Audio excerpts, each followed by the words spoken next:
Nem todo homicídio é tratado da mesma forma pela lei. A pena pode variar, e muito. Mas por quê? A resposta vai bem além da simples intenção de matar. Existem detalhes, alguns até bem surpreendentes no nosso Código Penal, que mudam completamente o cenário. É exatamente nisso que a gente vai mergulhar agora. Vamos desvendar o que realmente faz uma sentença por homicídio ficar mais pesada no Brasil.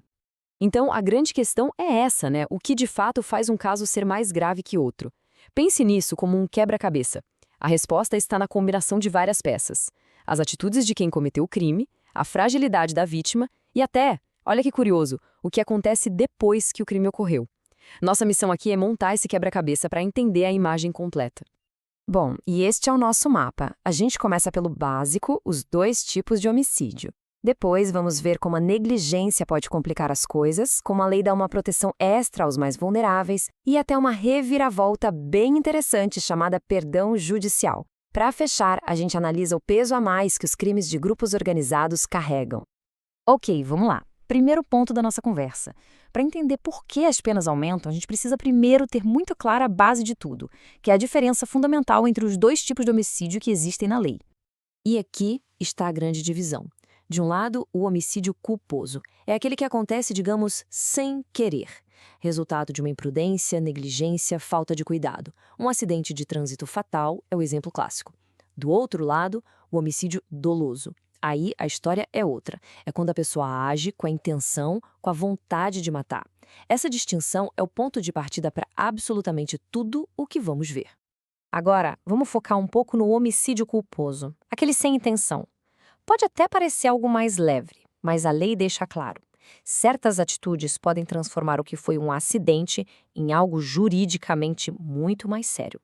E é aqui que a lei não perdoa certas decisões. A pena aumenta, por exemplo, se a pessoa ignora uma regra técnica da própria profissão. Pensa num erro grosseiro de um profissional da saúde. Segundo ponto, e esse é crucial: não prestar socorro à vítima. Terceiro, não tentar pelo menos diminuir as consequências do que causou. E por último, fugir para escapar da prisão em flagrante. São 4 atitudes que a justiça vê com péssimos olhos. E qual é a consequência prática disso tudo? Simples e direto. Se qualquer uma dessas 4 situações acontecer no homicídio culposo, a pena sobe. A lei manda aumentar em 1/3. E acredite, 1/3 a mais numa sentença faz uma diferença enorme. Muito bem. Agora a gente muda o foco. Vamos deixar um pouco de lado as ações de quem cometeu o crime e olhar para a vítima. Isso especificamente nos casos de homicídio doloso, com intenção. Porque, para a lei, atacar os mais frágeis é um ataque mais grave à sociedade.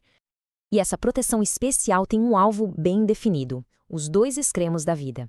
A lei considera um agravante sério se o crime é cometido contra uma criança ou adolescente com menos de 14 anos ou contra uma pessoa idosa com mais de 60. E assim como nos casos de negligência que a gente viu, a consequência aqui é a mesma: um aumento de 1/3 na pena. Isso deixa bem clara a mensagem do legislador: quem ataca os mais vulneráveis da nossa sociedade será punido de forma mais severa. Agora, prepare-se para uma virada na nossa conversa. Depois de falar tanto em aumentar a pena, a gente vai ver uma situação em que o juiz pode simplesmente não aplicar pena nenhuma. Parece estranho, né? Mas existe uma lógica muito humana e até trágica por trás disso. A pergunta que fica no ar é forte. Existe alguma situação em que, mesmo tendo ocorrido uma morte, o Estado pode abrir mão de punir? A resposta, por mais incrível que pareça, é sim. O nome disso é perdão judicial. E atenção ao detalhe mais importante: isso só vale para o homicídio culposo, aquele sem intenção. A ideia por trás é profunda. A lei reconhece que, às vezes, as consequências do ato já são uma punição tão forte para a pessoa que a pena do Estado se torna simplesmente irrelevante. E essa citação da lei é perfeita para ilustrar isso. Ela reconhece a dimensão da tragédia pessoal. O exemplo clássico é o de um pai ou uma mãe que, por um descuido, causa um acidente que tira a vida do próprio filho. A lei entende que a dor dessa perda já é uma pena tão imensa que qualquer outra sanção do Estado seria desnecessária. E agora a gente chega no último fator de aumento de pena, e talvez o mais pesado de todos. Aqui, o foco não é mais a ação nem a vítima. O foco é quem comete o crime. A lei reserva sua resposta mais dura para o homicídio que é obra de grupos organizados. E a lei é bem específica sobre quem são esses grupos. Ela mira diretamente em milícias privadas, naqueles grupos que atuam com a desculpa de fazer segurança e nos terríveis grupos de extermínio. O recado do Estado aqui é muito claro: a violência organizada não será tolerada. Para a gente visualizar melhor, essa tabela resume tudo.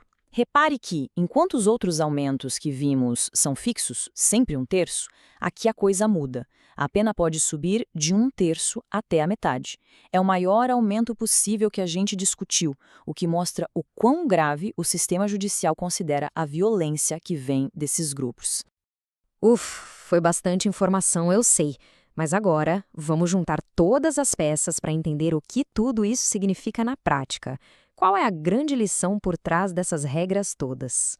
Então, resumindo a nossa conversa, tudo começa na diferença entre ter intenção ou agir por negligência. A partir daí, a pena pode subir por causa das ações do autor depois do crime, por causa da fragilidade da vítima ou se o crime for cometido por um grupo organizado.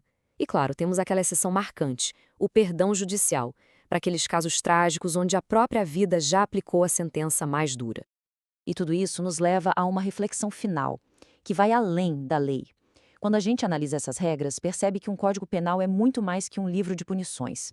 Ele é, na verdade, um espelho dos valores da sociedade, o que ela escolhe proteger com mais força, como ela define a responsabilidade de cada um e, principalmente, em que momentos ela decide que há espaço para misericórdia. Uma questão para a gente continuar pensando.